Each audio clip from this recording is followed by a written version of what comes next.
샬롬, 수요일 저녁을 맞아 하나님께 예배하는 여러분들을 축복합니다. 기도하겠습니다. 하나님 아버지, 하루 동안 우리를 지켜보아여 주시고 또한 이렇게 인도하여 하나님께 무릎 꿇게 하심을 감사합니다. 하나님, 겸손한 마음으로 예배의 자리에 나아갑니다. 이 시간 겸손히 무릎 꿇은 우리를 만나 주시옵소서. 하나님의 뜻을 알려주시고 또한 하나님의 거룩한 뜻대로 살 수 있도록 결단을 허락하여 주시옵소서. 주님, 오늘도 이 예배를 통해서 하나님의 음성을 듣기를 원합니다.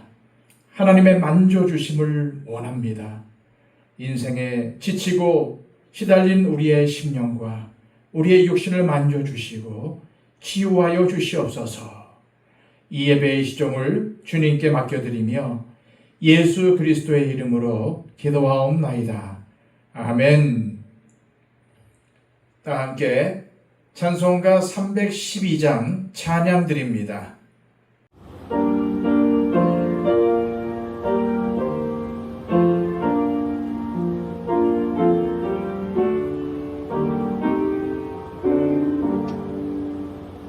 너 하나님께 이끌리어 일평생 주만 바라면 너 어려울 때 힘 주시고 언제나 지켜주시리. 주 크신 사랑 믿는 자 그 반석 위에 서리라. 너 설레는 맘 가다듬고 기왕 좀 기다리면서 오신 주의 뜻과 사랑에 만족하여라. 우리를 불러주신 주 마음에 소원하신다. 주 찬양하고 기도하며 내 본분 힘써라 하라. 주 약속하신 모든 은혜 내게서 이루어지리라. 참되어 의지하는 자 주께서 기억하시리.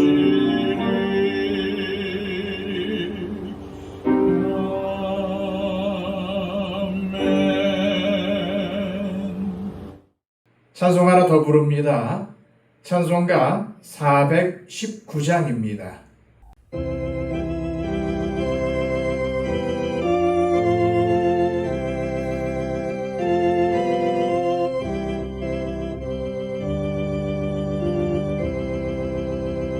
주 날개 민 내가 편안히 쉬네.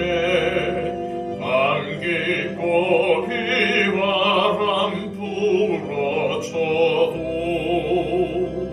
아버지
이 시간 우리에게 주시는 하나님의 귀한 말씀은 구약성경 사무엘하 7장 1절에서 17절까지의 말씀입니다. 구약성경 473쪽입니다. 여호와께서 주위의 모든 원수를 무찌르사 왕으로 궁에 평안히 살게 하신 때에 왕이 선지자 나단에게 이르되 벌지어다 나는 백향목 궁에 살거늘 하나님의 궤는 휘장 가운데에 있도다. 나단이 왕께 아뢰되 여호와께서 왕과 함께 계시니 마음에 있는 모든 것을 행하소서 하니라. 그 밤에 여호와의 말씀이 나단에게 임하여 이르시되 가서 내 종 다윗에게 말하기를 여호와께서 이와 같이 말씀하시되 네가 나를 위하여 내가 살 집을 건축하겠느냐. 내가 이스라엘 자손을 애굽에서 인도하여 내던 날부터 오늘까지 집에 살지 아니하고 장막과 성막 안에서 다녔나니 이스라엘 자손과 더불어 다니는 모든 곳에서 내가 내 백성 이스라엘을 먹이라고 명령한 이스라엘 어느 지파들 가운데 하나에게 내가 말하기를 너희가 어찌하여 나를 위하여 백향목 집을 건축하지 아니하였느냐고 말하였느냐. 그러므로 이제 내 종 다윗에게 이와 같이 말하라.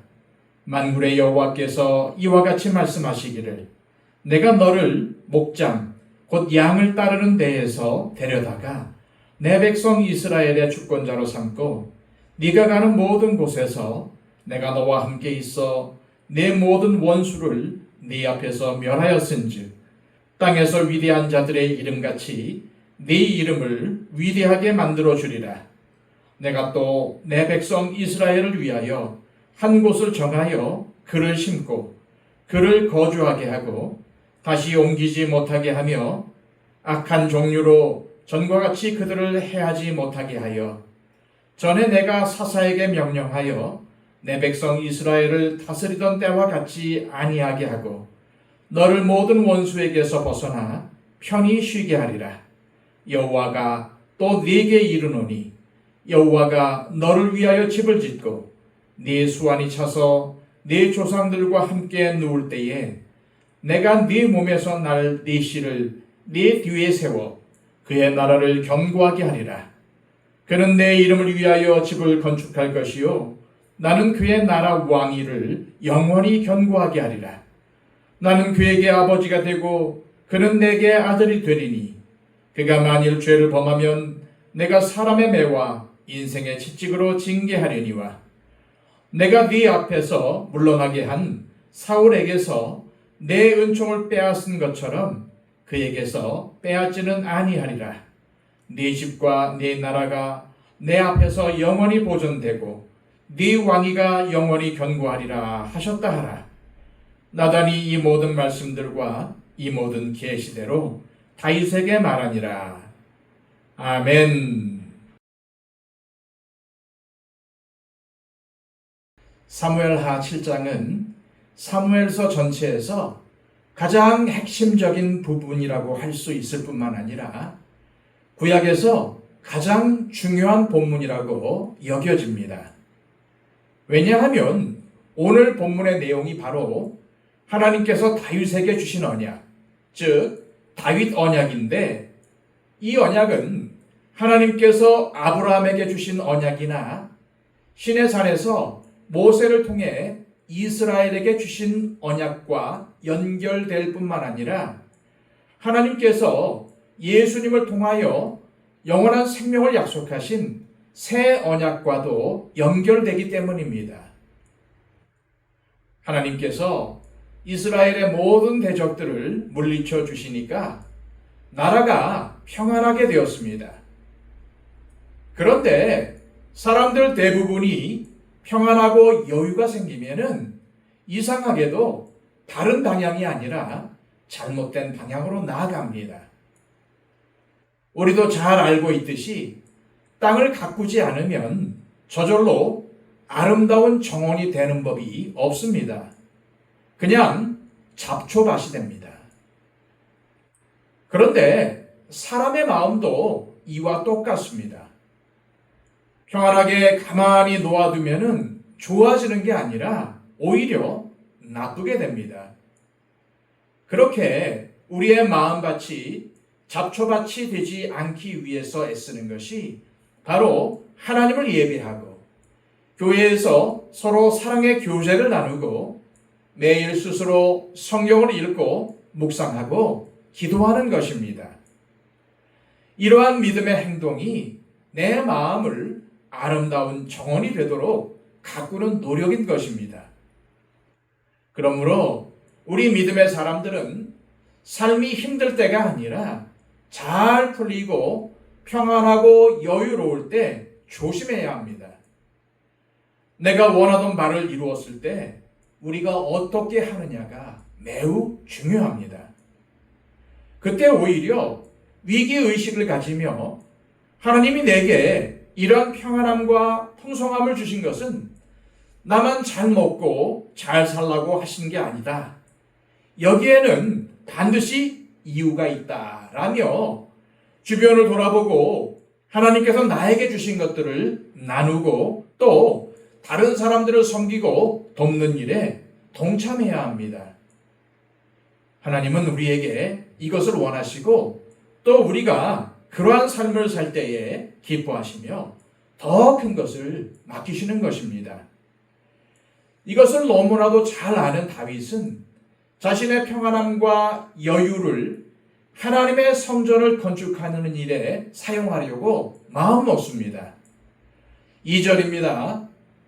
왕이 선지자 나단에게 이르되 볼지어다 나는 백향목 궁에 살거늘 하나님의 궤는 휘장 가운데에 있도다. 고대 근동에서는 자신들이 섬기는 신을 위해 국가가 앞장서서 큰 신전을 짓는 것이 일반적이었습니다. 왜냐하면 신이 국가의 운명과 번영을 좌우한다고 믿었기 때문입니다. 그래서 국가가 나서서 신전을 지어서 신을 기쁘게 하려고 한 것입니다. 그리고 신전은 크게 지을수록 좋은 것이었습니다. 그러나 다윗은 하나님의 복을 받기 위해서 성전을 지으려고 한 것이 아니었습니다. 그때는 이미 하나님의 복을 많이 받았고 이미 나라가 안정된 다음이었습니다. 그러니까 주변의 다른 나라들처럼 안정과 번영을 구하려고 성전을 지으려고 한 것이 아니었다는 겁니다. 그렇다면 다윗은 어떤 이유에서 성전을 건축하려는 마음을 품었을까요? 지난 시간에 살펴본 것처럼 다윗은 하나님의 궤를 예루살렘에 옮겨 놓은 다음에 주님을 향한 자발적이고도 큰 헌신의 마음을 가지게 됩니다. 그래서 그의 마음은 어떻게 하면 하나님을 더 기쁘시게 할 수 있을까라는 마음으로 가득했습니다. 다윗이 하나님의 마음에 맞는 사람이 된 것은 그가 항상 하나님을 향한 마음을 품고 있었기 때문입니다. 그동안 고달프고 힘들었던 세월이 지나고 이제는 전 이스라엘의 왕이 되어서 떵떵거리며 백성들 위에 군림할 수 있게 되었습니다. 하지만 그때 다윗은 하나님을 생각한 것입니다. 하나님이 미천한 나를 이 자리에까지 올려주신 것은 결코 나를 위한 것이 아니다. 무엇보다 이 나라를 통하여 이 자리를 통하여 하나님의 영광을 드러내라고 나를 왕으로 세워주신 것이다 라고 생각한 것입니다. 그래서 하나님을 위한 성전을 지어야겠다고 생각하게 되었습니다. 무엇보다도 다윗은 자기는 지금 백향목으로 지은 궁전에 거하고 있는데 하나님의 궤가 있는 장막은 너무나도 초라하는 데에 죄책감을 느낍니다. 물론 하나님은 사람의 손으로 만든 것의 화려함 여부에 분노하거나 불쾌하게 여기시는 분이 아니십니다. 하지만 하나님이 복을 주셔서 자기는 이토록 좋은 곳에 살고 있는데 하나님의 교회는 저 초라한 장막에 있다는 것이 다윗의 마음을 불편하게 만들었던 것입니다. 물론 화려하게 건물을 지어서 하나님의 교회를 그 안에 모시면 하나님께 더 좋은 것은 아니지만 다윗은 하나님의 교회가 화려한 곳에 있어야 한다는 것을 말하려는 것이 아니라 아무것도 아닌 보잘것없는 사람인 자기에게 하나님께서 이토록 큰 복을 내려주셨다는 것을 깨달았기에 어떻게 하면 내가 하나님께 감사를 표현할 수 있을까 하는 마음에서 성전 건축을 생각하게 된 것입니다. 이렇게 다윗처럼 자기가 누구인지를 아는 믿음의 사람은 자기가 지금 누리는 모든 것들이 하나님께서 베풀어 주신 복이라는 것을 깨닫고 하나님께 보답하는 삶을 살게 마련입니다. 이제 여름이 찾아왔는데 여름에 더워서 땀이 나고 짜증이 나십니까? 그런데 땀이 나오는 것이 감사한 일입니다. 땀이 나지 않아 보십시오. 큰일 납니다. 이러한 사소한 것 하나하나가 바로 우리의 감사 제목이 되어야 합니다. 그런데도 감사할 게 없고 불평불만만 있다면 하나님께 얼마나 죄송한 일입니까? 다윗은 자기가 누구인지 또한 자기가 이스라엘 왕의 자리에 오른 것이 어떠한 의미인지를 잘 알고 있었습니다. 그러나 자신을 과대평가하며 모든 축복을 당연한 것으로 여기는 사람은 결코 감사하는 삶을 살 수 없습니다. 베푸는 삶도 살 수가 없습니다. 다 자기가 한 것이고 다 자기가 이룬 것인데 어떻게 나누고 베풀겠습니까? 또 어떻게 하나님께 감사할 수 있겠습니까? 모든 일이 잘 풀리고 잘 되어갈 때 다윗처럼 하나님께 전심으로 감사하며 산다는 것이 절대로 쉬운 일이 아닙니다. 그러나 진정한 하나님의 사람은 하나님의 은혜를 생각하고 감사하며 끊임없이 어떻게 하면 내가 하나님을 기쁘시게 할 수 있을까 라며 자꾸 드리고 섬기는 것을 생각합니다. 그렇다면 나 자신에게 질문해 보십시오. 나는 나에게 베풀어 주신 하나님의 은혜를 알고 있으며 이 은혜에 정말 감사하며 살고 있는가? 만일 그렇다면 나는 하나님께 어떻게 보답하며 살고 있는가? 말로는 뭐든지 다 할 수 있습니다. 축복의 말도 할 수 있고 하나님께 감사하다는 말도 할 수 있습니다. 그런데 그것을 위해서 뭘 하고 있느냐는 겁니다. 다시 말해서 하나님께 영광 돌리는 삶을 살기를 원합니다 라고 말은 자주 하는데 하나님께 영광을 돌리기 위해서 나는 지금 무엇을 하고 있느냐는 말입니다. 나의 일이 잘 될 때, 삶이 평안하고 여유로울 때 하나님께 감사하며 하나님을 위해 무엇을 할지 늘 생각하는 사람을 보시면서 하나님께서 뭐라고 하시겠습니까? 너 때문에 내가 너무 기쁘다라고 하시지 않겠습니까? 따라서 다윗이 하나님의 마음에 맞는 사람, 하나님의 마음에 꼭 드는 사람이 된 것은 결코 우연이 아닙니다. 하나님을 위해 성전을 짓겠다는 다윗의 결심을 들은 선지자 나단은 다윗의 그러한 마음이 하나님께서 보시기에 아름다운 것이라고 하며 다윗에게 동의합니다. 게다가 그러한 마음은 하나님께서 왕과 함께 계시기 때문에 가능한 것이라고까지 말합니다. 이러한 다윗과 나단의 모습이 얼마나 아름답고 귀합니까? 다윗은 하나님을 위해 성전을 짓겠다고 하고 또 나단은 그 생각이 정말 귀하다고 동조하니 그 모습이 얼마나 아름답습니까? 부모님께 효도를 다하려는 자녀의 모습 같지 않습니까? 그러나 우리가 여기서 생각해야 할 것은 믿음의 사람이 가진 이런 아름답고 기특한 생각과 모습이 하나님의 계획과 항상 일치하는 것은 아니라는 것입니다. 나의 아름답고 기특한 생각과 모습이 우선이겠습니까? 아니면 하나님의 계획이 이루어지는 것이 우선이겠습니까? 당연히 하나님의 계획이 이루어지는 것, 하나님의 계획에 합당한 것이 우선입니다. 그런데 우리가 신앙생활을 하다 보면 특히 열심 있는 사람에게 이러한 현상이 일어날 수 있습니다. 너무 열심히 하다 보면은 자기의 의에 몰입될 수가 있다는 말입니다. 나는 하나님께 열심히 있는 사람이고 정말 믿음이 좋은 사람이라고 자기 의에 취할 수 있다는 겁니다. 그래서 오히려 하나님의 뜻을 바로 깨닫지 못하게 됩니다. 내가 하려는 게 하나님이 원하시는 것이다 라고 착각할 수 있다는 것입니다.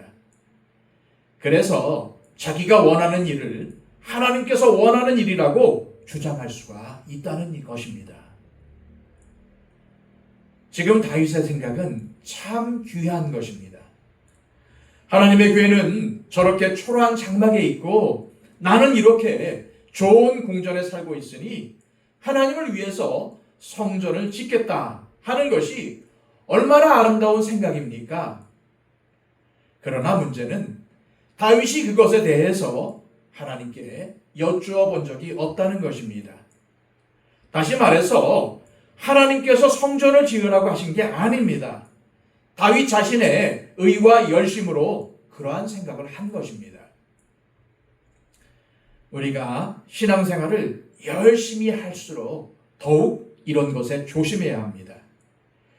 열심히 하다 보면은 내가 생각하는 일이 또 내가 하려는 일이 곧 하나님께서 원하시는 일이다 라고 잘못 생각할 수가 있다는 것입니다.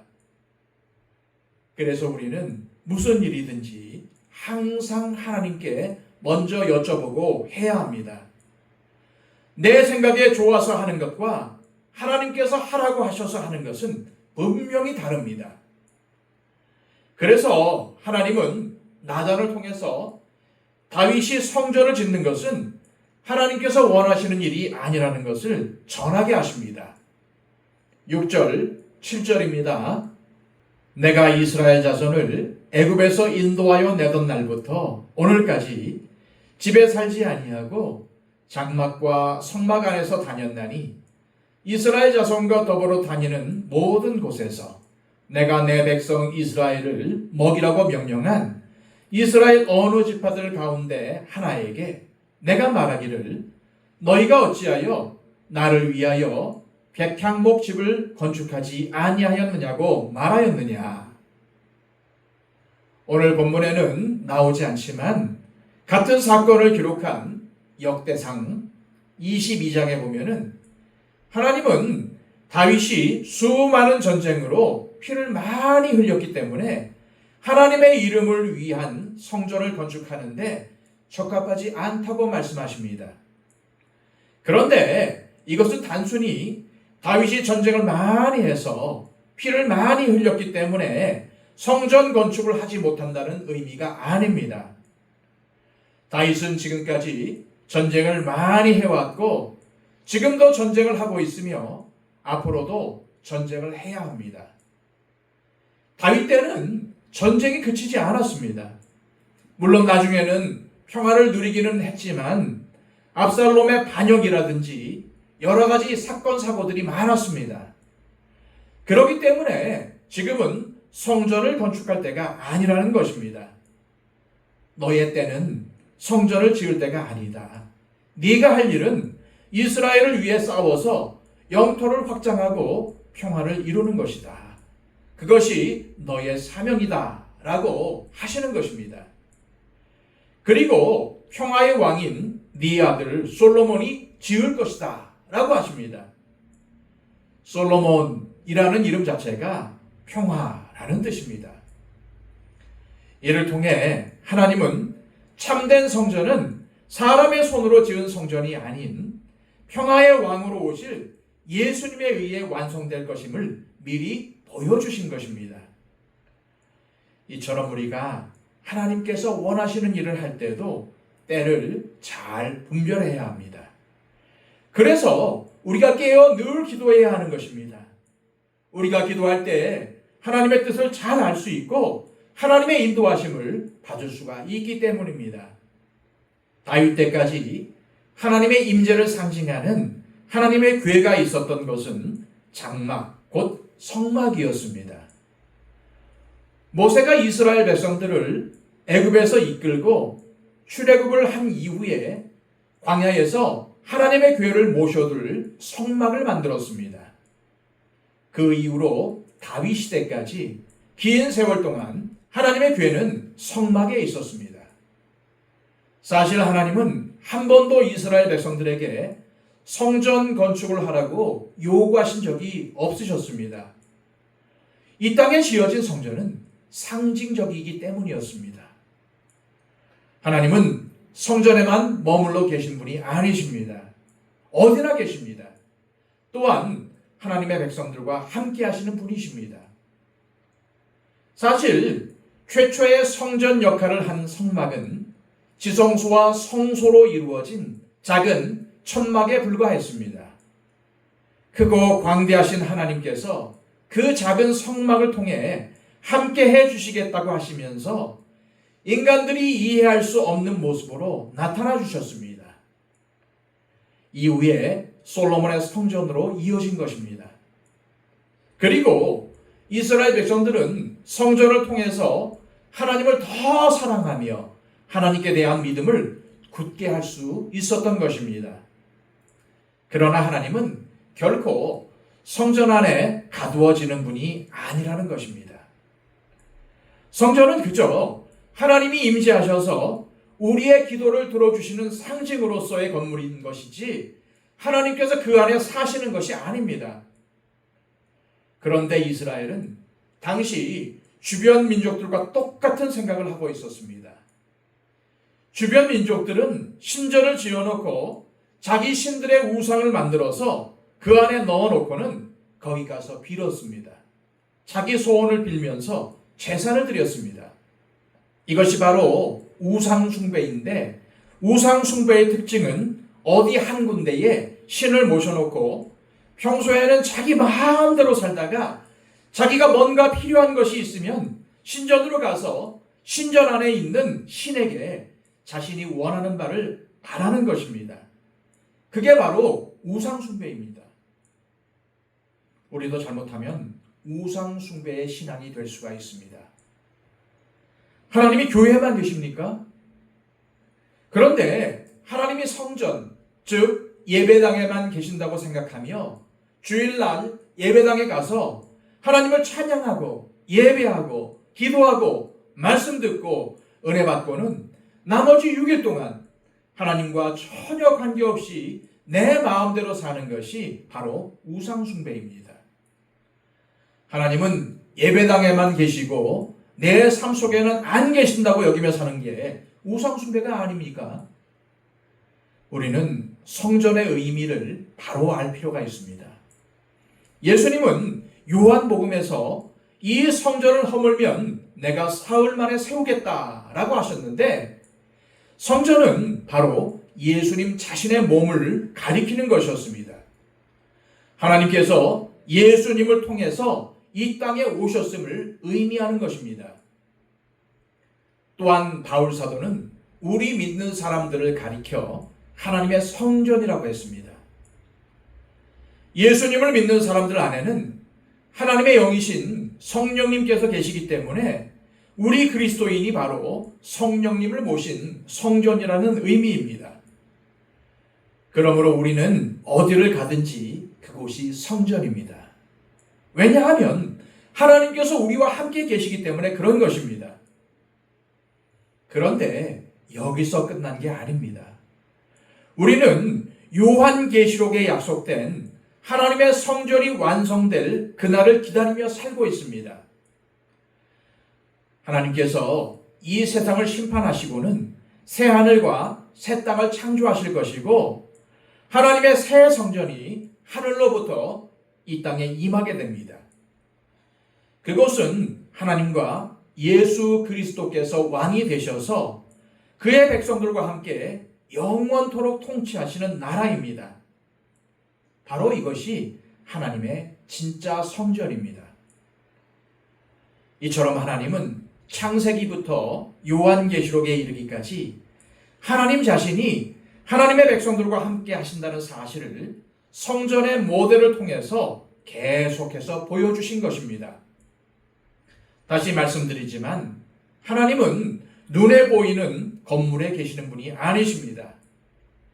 하나님은 예수님의 피로 구원하신 당신의 백성들과 늘 함께 하시며 그 백성들 안에서 당신의 영광을 보여주시는 분이십니다. 그래서 하나님의 백성인 우리가 매일의 삶 속에서 하나님의 뜻대로 살려고 애써야 하는 것입니다. 하나님은 우리를 당신의 거룩한 성전으로 만들기 위해 많은 대가를 치르셨습니다. 그리고 하나님은 우리 안에서 높임을 받으시고 또 우리를 만나기 위해서 기다리고 계십니다. 그러므로 우리가 하나님의 성전으로 함께 지어져 갈 때 하나님을 가장 기쁘시게 할 수 있습니다.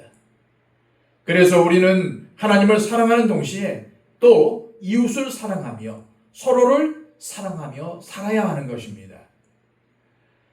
다윗에게 성전을 짓지 말라고 하셨지만 사실 다윗을 보실 때 하나님이 얼마나 기쁘셨겠습니까? 그래서 성전 건축을 허락하지는 않으셨지만 네가 나의 집을 짓겠다고? 아니다. 내가 너의 집을 지어주겠다라고 하셨습니다. 다윗은 진짜 집, 즉 건물을 지으려고 했지만 하나님은 다윗의 집, 즉 다윗의 가문을 영원토록 빛나게 해주시겠다고 약속하셨습니다. 그러면서 여러 가지를 약속하시죠. 첫째로 하나님은 다윗의 이름을 위대하게 해주시겠다고 하십니다. 9절입니다.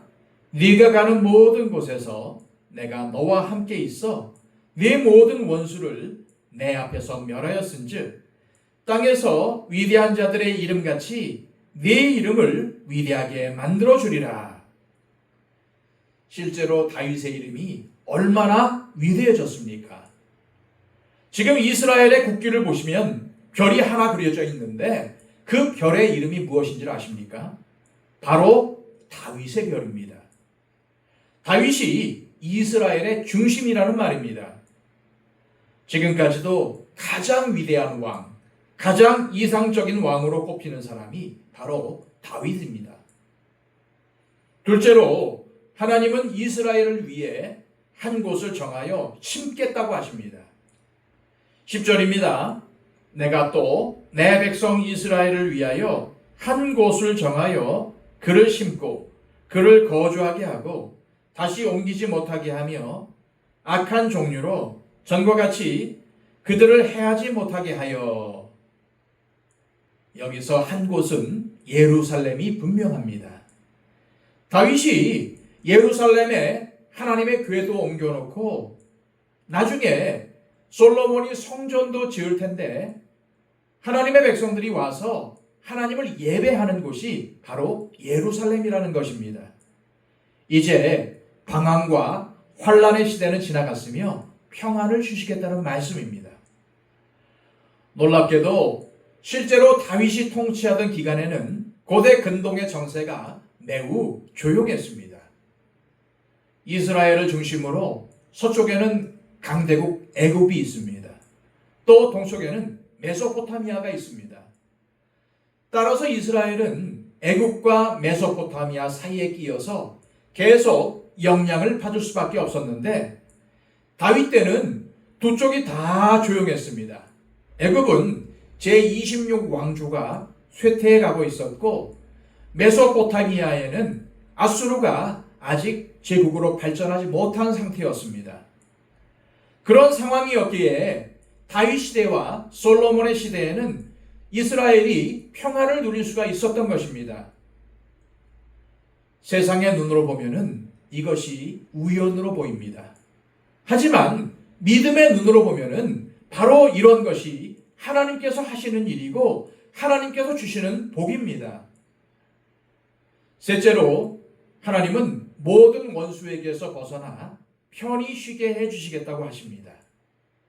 11절입니다.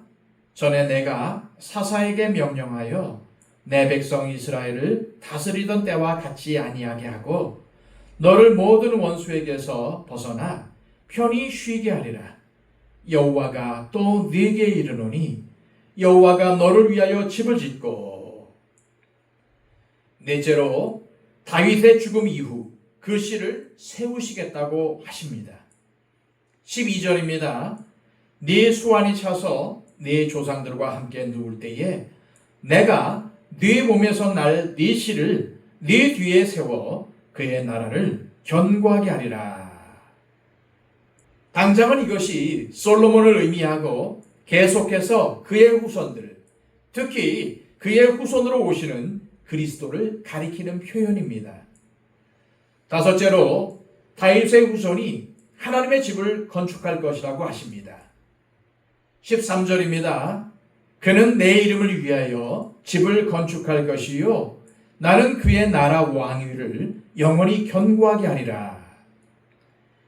여기서 그는 당장은 솔로몬을 의미하는데 그의 나라 왕위를 영원히 견고하게 하리라 라는 말씀을 보면은 이것은 결국 예수님을 의미한다는 것을 알 수 있습니다.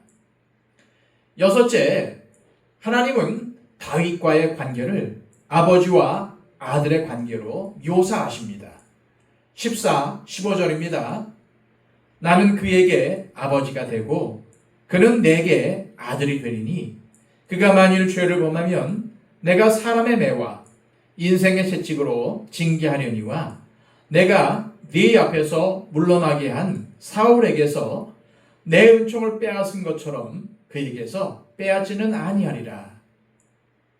결국 하나님께서 다윗에게 약속한 모든 복은 죄를 짓지 않고 하나님의 말씀대로 사는 것을 전제로 한다는 것입니다. 마지막 일곱 번째로 다윗의 나라가 영원할 것을 약속하십니다. 16절입니다. 네 집과 네 나라가 내 앞에서 영원히 보존되고 네 왕위가 영원히 견고하리라 하셨다 하라. 바로 이것이 다윗 언약입니다. 다윗 언약은 솔로몬에게 1차적으로 이루어졌지만 그 궁극적인 성취는 예수 그리스도에게서 이루어집니다. 예수님은 다윗의 후손이었고 하나님의 성전을 짓는 자였으며 영원한 왕국이 예수님에게 속했습니다. 그렇다면 이 다윗 언약이 지금 21세기를 사는 우리와 무슨 관계가 있습니까? 첫째로 우리가 예수님을 왕으로 섬길 때 우리는 그 나라의 백성이 된다는 사실입니다. 둘째로 왕이신 예수님으로 인해 우리는 하나님께서 약속하신 모든 복을 누릴 수 있다는 것입니다. 셋째로 이 땅에 하나님의 나라를 확장하는 왕 같은 지위와 능력이 우리에게 주어졌다는 사실입니다. 오늘 우리에게 주어진 복은 이렇게 엄청난 것입니다. 따라서 다윗처럼 항상 하나님의 은혜를 기억하며 하나님께 기쁨을 드리는 사람, 하나님의 마음에 맞는 사람으로 다윗이 누렸던 복보다 더 큰 복을 누리시는 저와 여러분들이 되시기를 축복합니다. 기도하겠습니다. 아버지 하나님, 오늘 다윗의 언약을 통해서 하나님은 항상 하나님의 백성들과 함께 하시며 복 주기를 원하시는 하나님이라는 사실을 다시금 알게 하여 주심을 감사합니다. 하나님, 항상 말씀 가운데 거하고 그 말씀을 붙잡고 살아갈 때에 다윗이 누렸던 축복, 아니 다윗보다 더 큰 축복을 우리에게 허락하시는 줄 믿습니다. 그렇습니다. 지금 우리가 누리고 있는 모든 것들 하나님께서 우리에게 복으로 이미 주신 것입니다. 그리고 하나님은 다윗에게 약속하지 않은 저 천국까지도 우리에게 약속하시고 또한 그 길을 걷게 하십니다. 하나님, 바로 예수 그리스도를 왕으로 섬기는 것, 하나님을 믿는 것이 무엇과도 바꿀 수 없는 큰 축복이라는 사실을 알게 하여 주시고 이 큰 축복을 잃지 않도록 열심히 주님 안에 사는 우리가 되게 하여 주시옵소서. 예수 그리스도의 이름으로 기도하옵나이다. 아멘.